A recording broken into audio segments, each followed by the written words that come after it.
With Super Smash Bros. For Nintendo Switch soon to be announced, I have decided to put together a list of characters whom would be bad moves to add to the product, at least for right now.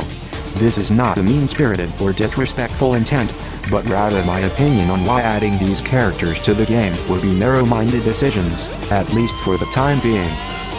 Spring Man and Ribbon Girl. I'm very excited for ARMS.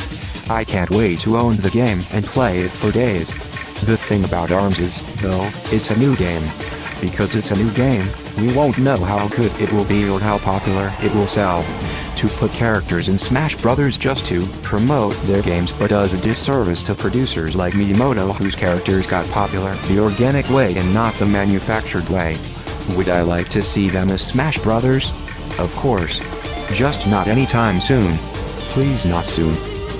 Shovel Knight and Shantae. People make the case that they should be Smash Bros. Characters to represent the indie community.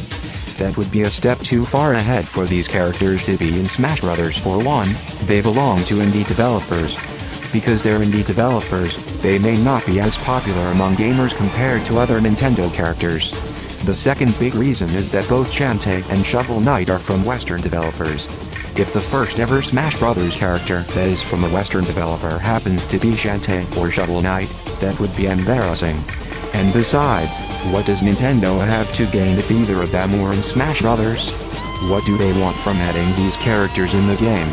Again, they would be cool characters, but there are other viable Western characters that deserve the honor a lot more than they do.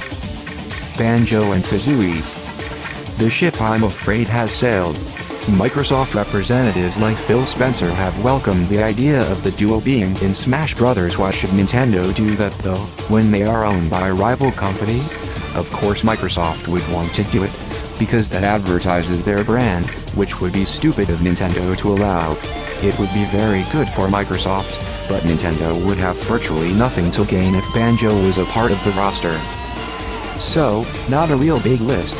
It's just character I hear get thrown around often that many people want or expect to be in the next installment of Smash Bros. You don't have to agree with me, but it's what I thought that I'd like to point out.